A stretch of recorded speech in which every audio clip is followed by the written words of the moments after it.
네, 이제 오늘 이 시간에는 지금 시장에 대한 점검, 그리고 이제 곧 다가올 내년도 시장 전망, 여기에 ETF 전략 함께 세워보겠습니다. 하나증권 해외주식 분석실장 박승진 연구원과 함께합니다. 어서 오세요. 네, 안녕하십니까. 한 달에 한 번 이렇게 특별하게 네. 모시고 있는데 우선은 그 사이 최근 네. 한 달 동안의 시장 흐름 좀 어떻게 진단하고 계신지 궁금해요. 일단 시장은 뭐 아시다시피 지금 굉장히 일희일비하는 모습들을 계속 보여주고 음. 있습니다. 지금 어떻게 보면 불안감도 존재하고 있고 그럼에도 불구하고 기존의 기대감들도 여전히 살아있다라고 좀 보는 게 맞는 것 같고요. 네. 이 연말은 사실 저는 이제 나비 효과들 이런 요인들이 좀 굉장히 좀 많았다라고 보는데 이게 사실 하나씩 조합이 되는 과정에서 좀 불안감을 좀 더 키웠던 부분들도 있다라고 생각하고 있고요. 이게 뭐 결과적으로 보면은 저희가 이제 뭐 셧다운부터 시작해가지고 사실 뭐 예상 경로에서 조금씩 벗어나는 이 노이즈들이 하나씩 발생을 하다 보니까 기존에 조금 더 이제 자신감 있게 이 AI 산업이라는 거, 그 테크가 지금 시장을 끌고 가고 있었기 때문에 이 테크 쪽에서 AI에 대한 기대들이 굉장히 높아졌던 부분들 이런 그쵸. 것들을 네. 하나씩 조금씩 너무 세부적으로 이제 세세하게 좀 보기 시작하는 시장이 됐다. 그러면서 이제 조금씩 이제 불편한 점들이 자꾸 나오면은 거기에 맞춰가지고 차익 실현이 좀 나오고 그리고 또 자신감이 떨어진 투자 심리가 좀 떨어지는 모습들이 좀 나왔었고, 그러니까 이게 처음에는 양적 성장에 대한 부분들을 가지고 시장이 이제 기대감을 쭉 형성을 시켰다가 조금씩 이제 퀄리티에 대한 부분들, 뭐 저희가 ROI라던가 이제 수익성에 대한 부분들을 좀 더 살펴보게 되는, 어떻게 보면은 조금 더 성숙된 산업에 대한 평가들이 진행이 되고 있는 과정들이다라고 보시면 될 것 같고요. 그리고 또 이제 사실 지금 연말의 특수성도 있을 것 같고요. 연말에는 사실 지금 주가 변동성이 이렇게 좀 4분기에 크게 나타나게 되면은 이 클로징을 하는 기관들도 상당히 늘어나기 때문에 그리고 자금이 좀 안 도는 부분들도 있을 거고, 저희가 셧다운 여파로 인해서 정부 쪽에서 돈을 못 썼던 부분들도 있고, 경제 지표가 그쵸. 확인되지 않다 보니까 이 통화 정책에 대해서도 혼란이 좀 생기는 뭐 여러 가지 복합적 이슈들이 지금의 이런 좀 일일비한 흐름들을 좀 나타나게 만들지 않았나 싶습니다. 투자자로서는 갑자기 시장에 좀 풀어야 할 숙제가 좀 많이 생긴 기분이긴 했습니다. 좋게 말하면 꼼꼼해져야 하고 좀 아쉽게 말하자면 약간 예민하고 날카로워질 수밖에 없는 그런 부분들이 있었는데, 그렇다면 최근에 발생한 노이즈들 중에 제일 좀 연구원님 주목하셨던 그런 건 어떤 게 있을까요? 뭐 노이즈들은 여러 가지 있지만 사실 3분기, 4분기 넘으면서부터 갑자기 또 늘어났던 것들이 아시다시피 AI 기업들의 현금 보유, 그리고 또 네. 수익성, 그쵸. 그러니까 실적에 대한 타임라인에 대한 의구심도 굉장히 높아졌었고요. 이렇게 되면서 어떻게 보면 또 이제 이 유동성이 한번 좀 말라붙는 모습들이 좀 나오다 보니까 이게 결과적으로는 시장의 분위기들을 한번 좀 흔들어 놓는데 가장 크게 기여하지 않았나, 이렇게 좀 생각하고 있습니다. 네, 특히나 이제 지난주에 저희가 오라클 그리고 브로드컴까지도 실적 발표 이후에 투자자들의 눈높이를 만족시키지 못하는, 여기 오라클은 만족시키지 못하는 수준이 아니라 실망감까지 좀 자아내기도 했습니다. 다행히 그래도 이제 어제부터 마이크론의 성적표로 인해서 기술주에 대한 투심이 간밤에 다시 돌아오긴 했는데, 이런 부분들은 저희가 좀 같이 일희일비하긴 너무 지치거든요. 어떻게 대응해야 돼요? 그러니까 사실 이런 시장 분위기에서는 사실 그냥 큰 그림을 먼저 잡아 놓으셔야지 좀 안 흔들릴 수 있다. 이게 네? 잘못하면은 이게 안 좋을 때는 팔았다가 또 괜찮아지는 것 같으면 다시 샀다가 그렇죠. 내가 이렇게. 반대로 움직이게 네, 되는. 맞습니다. 가만히 있는 것보다 손실폭을 더 키우게 될 가능성들이 있기 때문에 이럴 때는 큰 그림에 대한 중심을 잡으시고 거기서 약간 세부 조정 이후엔 좀 이렇게 버티시는 부분도 필요하겠다라고 좀 생각을 하고 있습니다. 이게 보면은 사실 뭐 오라클도 말씀하셨지만 오라클 같은 경우가 사실 네. 가장 어떻게 보면 불확실성, 불안감들의 최전선에 있는 기업인 거고요. 그렇죠. 이게 지금 사실 전략적인 부분 측면에서 보면은 사실 이제 물론 이제 후발주자였고, 기존에 그 비즈니스 자체가 후발주자였고 따라잡아야 되는 이런 그림들이 있다 보니까 뭐 오픈 AI 진영에서 굉장히 좀 공격적인 행보들을 좀 보여줬었고, 이 오픈 AI에 공격적으로 지금 이제 투자를 받고 좀 이제 올인했던 부분들이 오히려 이제 오픈 AI에 대한 뭐 사실 제미나이부터 시작해서 이 경쟁에 대한 플랫폼들의 경쟁들이 심화되는 과정에서 가장 크게 흔들 수밖에 없었던 이런 그림들이 좀 있었고요. 그리고 또 사실 실제로 또 이제 그 부채 비율이나 이런 것들이 오라클이 상대적으로 좀 많이 좀 안 좋은 부분들이 좀 있기 때문에 그쵸, 네. 예, 자금 조달 비용이나 그 채권 금리죠, 회사채 금리라던가 CDS 프리미엄들이 계속 올라가는 그림들이 나오면서 더 불안감을 자극하고 있고, 뭐 브로드컴 같은 경우는 사실 나쁘진 않았지만 이게 약간 어떻게 보면은 이제 불확실성에 대한 부분들을 이렇게 디테일하게 얘기해주기보다는 조금 이제 약간 이제 세부적인 내용 빼버리고 살짝 뭉뚱그린 큰 듯한. 방향성들에 아. 하니까 이게 사실 평소에는 괜찮았을 거고 작년에 이런 얘기했으면 별로 그렇게 시장이 안 흔들렸을 텐데 그럴 수 있어요. 올해 지금 불안감이 맞아요. 커져 있는 상황에서 네. 디테일들 없는 내용을 얘기하다 보니까 시장이 같이 좀 불안해하는 모습들이 있었고, 근데 마이크론 실적을 통해서 보면은 여전히 이 반도체라든가 이 AI에 대한 이런 기대치들을 큰 그림에서 저희가 가져갈 수 있다는 수요들을 계속 확인하고 있는 거고요. 네. 이게 뭐 오히려 내년까지 놓고 본다라고 하면은 저희가 사실 이제 부침이 있을 수 있다라고 하면은 뭐 물론 이제 수익성에 대한 부분들, 그러니까 실적을 통해서 확인되는 부분들이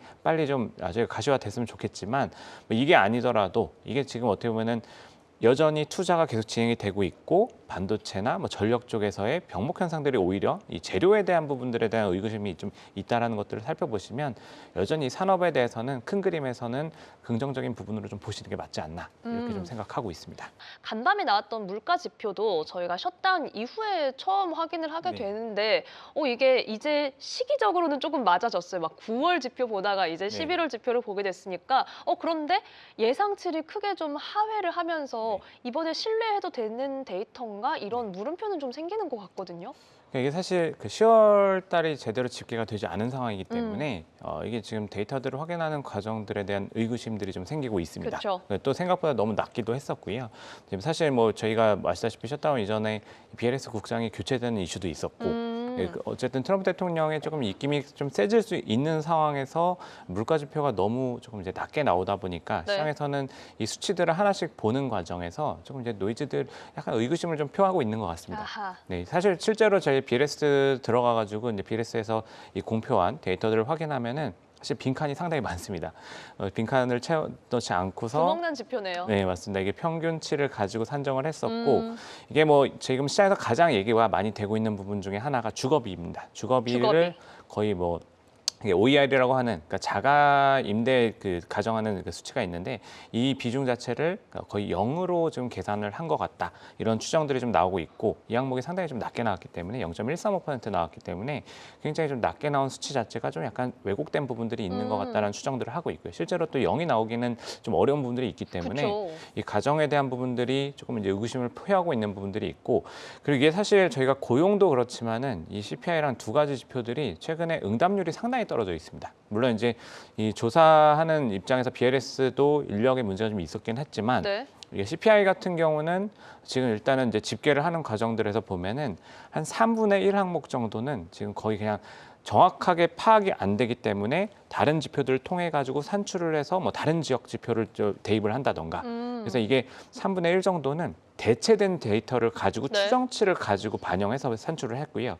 이 고용 지표 같은 경우에 이제 실업률 그리고 또 이제 저희가 그 경제활동 참가 인구나 이런 것들은 가계 서베이를 통해서 이제 이 지표들을 산출하게 되는데 이 가계 서베이 상목 자체가 지금 64%까지 응답률이 쭉쭉 떨어져 버렸습니다. 아, 진짜 낮네요. 예, 그래서 3분의 2 정도만 응답이 오는 상태의 지표를 확인해 가지고 공표를 하고 있기 때문에 이 지표들에 대한 신뢰도 문제가 지금 이제 제기가 되고 있는 거고 사실 이렇게 되면은 이제 문제는 뭐냐면 사실 지금 본 것보다는 실제치들이 달라질 수 있다는 부분들이 있는 거고 이게 사실 저희가 이제 고용 지표를 사실 최근 몇 년 동안 이제 계속 보면은 후에 굉장히 큰 폭의 조정이 나타나는 경우들이 상당히 많습니다. 그쵸, 맞아요. 네. 그리고 12월 FMC 때도 파월 의장도 이 지금 고용 지표들이 좀 과대 계상되고 있는 부분들이 있는 것 같다라는 얘기들을 했었고요, 실제로.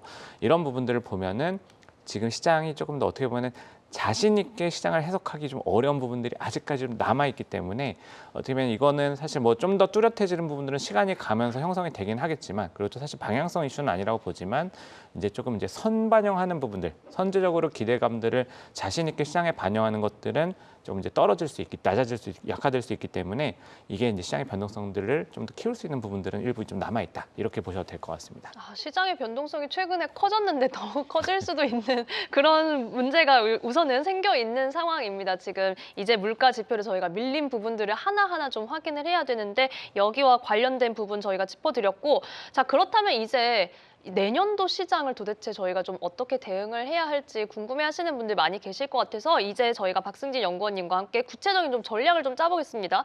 연구원님이 발간하신 연간 전망 제목을 좀 봤더니 아, 네. 모멘텀 360도, 360도면 그대로 돌아오는 건데 약간 동일한 모멘텀이 작용한다 이런 뜻일까요? 어떤 뜻이에요? 네, 맞습니다. 이게 사실 이게 제목을 치는데 상당히 좀 고민을 많이 했고요. 아, 네.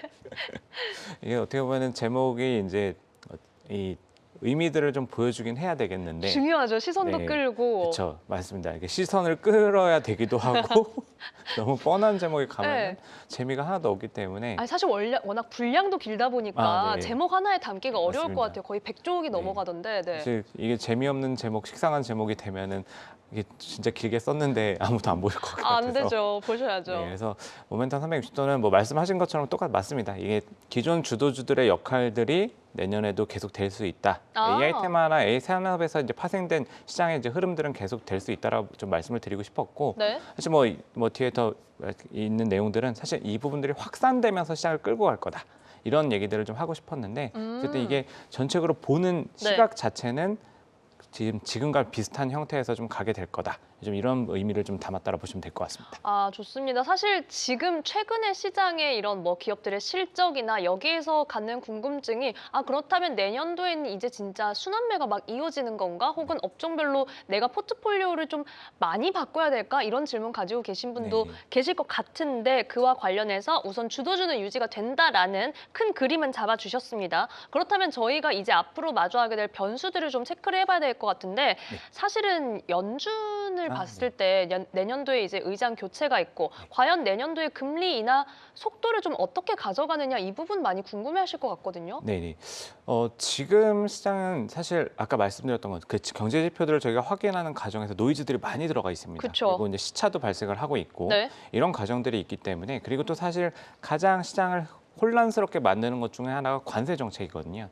이 관세 정책이 들어와가지고 물가를 상당히 끌어올릴 거라는 경계감들이 기저에 깔려 있는데 지금 보면은 예상보다 이 물가에 전이되는 이 정도 자체가 상당히 약하게 나타나고 있고 이게 지금 보면은 어쨌든 기업들이 이거는 좀 마진을 줄이면서 좀 버티고 있다는 쪽으로 봐야 되기 때문에 이게 실제로 반영되는 것과 실제로 향후에 이 나타나게 될 숫자에 대한 자신감들이 떨어져 있는 상태입니다. 그래서 이거는 지금 연준도 사실은 데이터 디펜던트를 얘기하고 있는 부분들이 사실 해석의 어려움과 정책이 변화했을 때 경로 자체가 크게 달라질 수 있기 때문이라 보시면 될 것 같고요. 네. 근데 이게 지금 연준 같은 경우는 좀 더 내년에 도비시한 톤들을 지금보다 더 좀 보여줄 수 있다라고 보는 것들은 고용은 상당히 좀 망가지는 그림들이 실제로 저희가 나타나고 있고 맞아요. 최근에 네. 보면은 이 소득이 좀 더 구매력이 떨어지는 부분들을 측면에서 경제활동 참가 인구가 늘어나고 있습니다.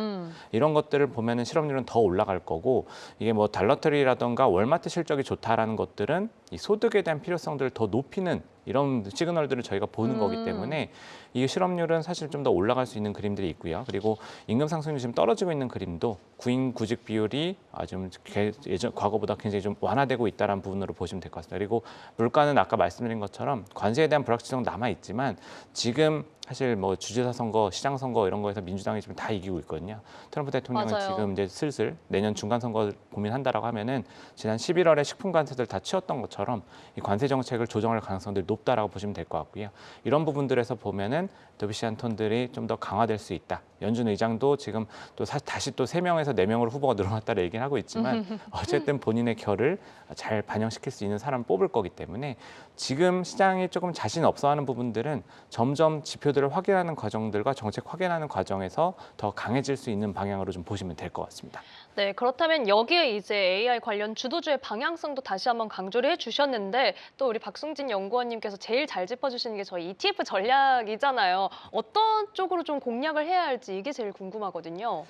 일단은 지금 이제 제가 아까 자료 제목도 말씀을 드렸지만 일단 기본적인 코어 포지션들은 여전히 유지할 필요가 있다라고 말씀을 드리고 있습니다. 실제로 지금 결국은 시장을 끌고 가는 것들은 실적인 거고요. 기업 실적을 가지고 얘기를 해야 되는 거고 사실 버블론이 나왔을 때도 이 밸류에이션 부담이 너무 높아졌다라는 얘기들을 가지고 시작했던 부분이고 그 이후에 이제 자금 조달에 대한 불확실성들이 요인들이 좀 하나씩 꼈던 부분들인데 여전히 지금 내년에 실적 추정치들을 섹터별로 저희가 업종별로 다 쪼개서 보게 되면은 네. IT 섹터가 월등하게 높습니다. 그리고 또 결국은. 예, 맞습니다. M7의 저희가 이제 M7 종목들이 그동안 괴리를 엄청 벌려놓고 있었는데 이것도 마찬가지로 M7의 증가율이 나머지 493개 종목 대비해가지고 실적 증가율이 훨씬 더 높게 나타나고 있는 상황이고요. 그러니까 실적 기반으로 보면은 오히려 PER 기준에서는 확실히 이제 3분기 저희가 이제 3분기, 4분기 때 조정을 나올 때 고점 대비해서는 이 PER이 상당히 좀 많이 낮아졌습니다. 뭐 나스닥을 예를 들면 28배 갔던 것들이 지금 25배, 그러니까 26배를 하회하고 있는 상황으로 보시면 될 것 같고요. 그리고 지금 어쨌든 이 모멘텀 자체를 저희 계속 끌고 가고 있는데 다만 이제 내년에 조금 달라져야 되는 부분들은 그동안 좀 코어 포지션 중심에 집중된 형태로 갔다라고 하면은 AI 쪽에서도 조금 확산된 그림을 반영할 수 있는 종목들을 가지고 보실 필요가 있다라고 말씀드릴 수 있을 것 같습니다. 그래서 저희가 이제 기본적으로는 이제 뭐 MAGS라는 종목, M7 종목들로 구성된 종목, 아니면은 지금 화면에 보이시는 것처럼 코덱스 미국 AI 테크 탑 10, 이게 좀 집중된 네. 포트폴리오는 유지를 하실 필요가 있고요. 이게 없으시면 이건 가져가셔야 되는 포지션으로 생각하고 있고, 거기다가 이제 뭐 사실 어떻게 보면 AI 테마 같은 경우는 테크 쪽에 중심이 된 AIQ 이런 종목들을 좀 말씀드렸었는데, 이제는 조금 이제 ARTY, 그러니까 테크에다가 인프라까지 구축되는 이런 ETF들, 뭐 이런 종목들도 같이 좀 보실 필요가 있고, 뭐 여기서 더 가면은 네. 뭐 전력 인프라 ETF들, 뭐 GAP라던가 뭐 그리드 이런 종목들까지 같이 좀 포괄해서 확산되는 형태들을 반영할 필요가 있다. 좀 이렇게 말씀드릴 수 있을 것 같습니다. 네, 지금 AI 관련 주도주뿐만이 아니라 이제는 인프라, 전력까지도 조금 더 시선을 넓혀보자라는 말씀 같이 좀 전해주셨습니다. 자, 여기에 이제 최근에 시장에서는 대형 가치주뿐만이 아니라 뭐 방금 말씀해주신 것과도 어느 정도는 통할 것 같아요. 이런 테마도 좀 더 퍼지고 중소형주에도 온기가 올 수 있을까? 이거 기다리는 분들도 계신 것 같은데 같이 공략할 수 있을까요? 충분히 가능하다라고 보고요. 그러니까 지금은 사실 이제 올해 같은 경우는 올해까지는 한 3년 동안은 뭐 전력과 AI 정말 이제 그 안에서 계속 이제 모멘텀이 돌았다고 하면은 내년 가는 경로에서는 이 영역 자체가 확산되는 그림으로 좀 볼 필요가 있을 것 같습니다. 그러니까 지금은 어떻게 보면은 저희가 이제 아까 양적 성장과 질적인 부분들 이런 것들을 좀 비교해서 좀 나눠서 말씀을 드렸지만 양적 성장을 주도하는 것들은 어쨌든 이 코어 쪽에 있는 M7 중심으로 하이퍼스케일러 이런 기업들, 반도체 주요 기업들 여기서 다 집중이 됐다라 하면은 이제부터는 양적 성장에 대한 부분보다는 또 안에서 이제 질적으로 이제 경쟁이 진행이 되면서 실제로 AI를 통해서 수익을 낼 수 있는 기업들 이런 것들을 옥석 가리게 하는 과정들이 좀 있을 거고요. 그리고 또 아까 말씀드린 것처럼 연준의 도비시한 스탠스들이 경제 지표 확인하는 과정에서 더 확산될 수 있기 때문에 이런 과정들은 중소형주, 그러니까 뭐 저희가 보시면은 러셀 2000을 추종하는 IWM이라던가 뭐 한국에도 이제 코덱스 미국 그 러셀 2000 ETF가 있습니다. 그래서 네. 이런 종목들을 가지고 좀 보실 수 있는 것들이 있고, 뭐 최근에 사실 이제 가치주들, 그러니까 밸류 쪽에서 밸류 스타일에서의 조금 이제 모멘텀, 약간 좀 주가 모멘텀이 부각되는 형태들도 있긴 한데, 이거는 조금 이제 순환매 관점으로 보시는 게 좀 약간 제한적인 그림으로 보시는 게 맞지 않나 싶습니다. 이게 실적 모멘텀이 금융주도 같은 경우는 금리 쪽에서의 모멘텀들을 가지고 반영하고 있는 부분들이 있지만, 네. 뭐 에너지라던가 뭐 다른 업종들 같은 경우는 조금 지금 힘이 약할 수밖에 없습니다. 지금 유가 흐름들 보시면 아시겠지만, 그렇죠. 그래서 이게 밸류 쪽에서 가져가는 것들은 제한이 될 수밖에 없고 기존의 주도 포지션들에서 확산된 그림들과 약간 이제 통화 정책을 통해 가지고 중소형주들 그동안 좀 힘들었던 종목들이 좀 같이 움직일 수 있는 것들 이런 것들을 가지고 좀 살펴보실 필요가 있지 않나 생각하고 있습니다. 네, 자 그렇다면 이제 또 올해 또 많이 궁금해하시는 게 올해 가장 뜨거웠던 것 중에 하나가 금이잖아요. 금에다가 최근에는 연말 들어오면서 은이 좀 더 강한 탄력과 혹은 또 변동성을 좀 보여주고 있습니다. 과연 내년도 이 부분에서 투자 포인트를 찾을 수 있을지 금과 은 전략 어떻게 보세요? 금과 은은 사실 내년에도 좀 더 긍정적으로 좀 보고는 있습니다. 비슷하게 가파를까요? 아니면은 그거는 좀 힘들 어떨까요? 것 같고요. 근데 사실 이게 저희가 그 가파른 상승을 이제 보인 자산들에서 향후 전망할 때는 모두가 아마도 기울기는 좀 낮을 수도 있다라고 말씀드릴 건데. 아무래도. 네, 아무래도 이제 조정이 좀 기울긴 조정이 될 수 있다라 보시는 게 맞는 것 같고요. 이 금이랑 은에 대한 포지션들은 사실은 저희가 이제 글로벌리 전반적으로 이 정책 방향성들을 좀 보실 필요가 있을 것 같습니다. 그러니까 그렇죠. 전통적인 화폐의 가치가 달러뿐만 아니라 대부분의 통화들이 떨어지는 정책 방향성들을 이 각국 정부들이 추구하고 있다는 부분 보셔야 될 것 같고요. 지금 보시면은 이 미국도 부채를 많이 끌고 쓰고 있지만 유럽부터 시작해서 뭐 중국, 일본, 우리나라도 마찬가지죠. 지금 재정 확장의 기조들이 너무나도 뚜렷하게 나타나고 있고 내년 예산에 이런 부분들이 계속 반영이 되고 있습니다. 사실 이게 뭐 금리 올라가고 채권 가격들을 뭐 이렇게 영향을 받는 부분들로도 연결이 되고 있지만 사실 이렇게 되면은 전통적인 그러니까 화폐가 계속 뿌려지는 화폐 가치가 떨어지는 이 정책 방향성들이 유동성을 계속 공급하면서 나타난 거기 때문에 대체할 수 있는 자산 가격들은 좀 꾸준히 올라갈 수 있다라 보시는 게 맞을 것 같고요. 아까 말씀드린 대로 이 명목 가격들 유동성들이 좀 공급되면서 방향성을 위로 잡는다라 하면은 금이나 은 이런 것들은 계속 보실 필요가 있고 이 과정에서 투자 심리가 꺾이면서 가는 그림이 아니라고 하면은 올해 나타났던 것처럼 금광기업, 은광기업 이런 ETF들 GDX, 뭐 SIL 이런 종목들을 좀 계속 보실 필요가 있고 거기서 조금 더 연결해서 보면은 최근에 구리도 사실 관심 많이 받고 있습니다. 맞아요, 네. 네, 구리도 뭐 공급 사이드에 좀 이슈들도 있지만 구리도 결정적으로 보면은 지금 산업들, 그러니까 전력에 대한 부분들 모멘텀도 있고 산업용 모멘텀들 AI 쪽에서 또 수혜를 가져갈 수 있는 저장 장치 이런 것들을 다 가지고 있기 때문에 구리에 대한 부분들도 좀 살펴보실 필요가 있고 구리도 이제 CPER이라고 이제 구리를 그냥 가격을 따라가는 ETF도 있지만 COPX라고 아까 GDX 뭐 SIL처럼 구리를 채굴하는 기업들로 구성된 ETF도 있습니다. 그래서 이런 종목들을 가지고 좀 보시면 좋지 않을까 싶습니다. 대체로 이 채굴 기업으로 보시는 이유가 있을까요?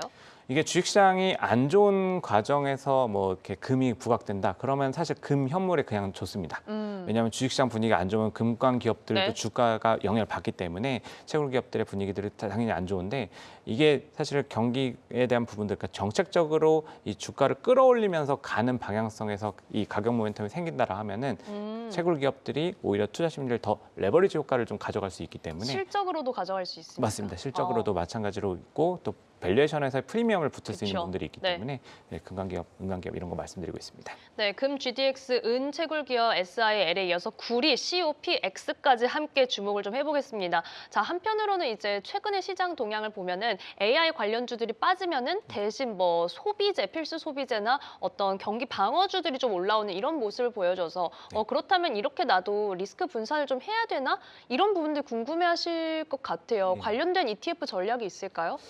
일단 뭐 지금 사실 뭐 여러 가지 조건들이 있습니다. 그러니까 방어할 수 있는 ETF들은 정말 다양하게 있는데 뭐 지금 사실 AI 쪽에서 뭐 현금, 그러니까 자금 조달에 대한 이슈들이 생기는 관점에서 본다라고 하면은 네. 그냥 캐시플로우가 건전하게 가고 있는, 굳건하게 가고 있는, 그러니까 저희가 이제 소위 이제 시장에서 말할 때 뭐 캐시카우 뭐 이런 것들을 가지고 있는 기업들, 네. 이런 기업들을 가지고 구성된 ETF가 이제 또 미국에 상장이 좀 되어 있는 게 있고요. 우리나라에도 이제 비슷한 종목들이 있는 게 있는데 이 카우즈, 그러니까 캐시카우에서 카우에서 이제 티커를 만든 종목입니다. 진짜 카우네요, 네. 네, 그래서 이 종목들 같은 경우는 이제 비즈니스가 좀 안정화돼서 현금 흐름을 안정적으로 가져가는 이런 기업들로 포트를 구성한 ETF라고 보시면 되고요. 이슈가 자금 조달, 현금 부족에 대해서 나온다고 하면은 이런 기업들이 부각될 수 있기 때문에 하나의 대안으로서 기억해 주시면 또 좋지 않을까 싶습니다. 지금 시장이 워낙 너 지금 돈 많아? 그리고 너 언제부터 돈 가져올 거야? 이런 거를 요구하고 있기 때문에 오히려 카우즈, COWG입니다. 이런 부분이 하나의 포트폴리오의 방어가 될 수도 있겠다라는 부분 체크를 해보시죠. 채팅에서 진짜 카우 맞네라고 또 하고 계시네요. 저희가 오늘 여러 가지 투자 포인트 확인하고 있는데 이 밖에도 지금 연구원님께서 내년도에 좀 주목하고 계시는 ETF가 또 있을까요?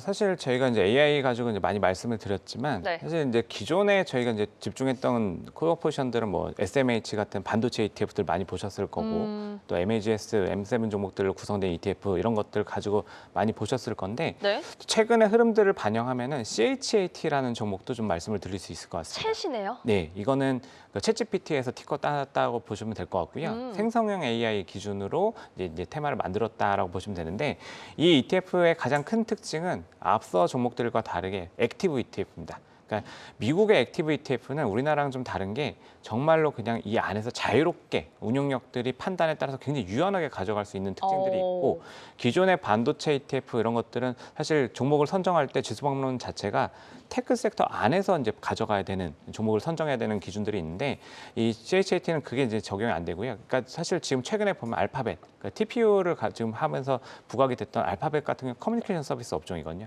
그러니까 반도체 쪽에서는 SOX나 뭐 SMH에서는 담을 수가 없는 그쵸. 업종이 조건입니다. 다르죠. 네, 그래서 이 CHAT처럼 좀 더 유연하게 정책들을 뭐 이런 요인들을 반영할 수 있는 ETF를 한번 좀 보시면 좋을 것 같고요.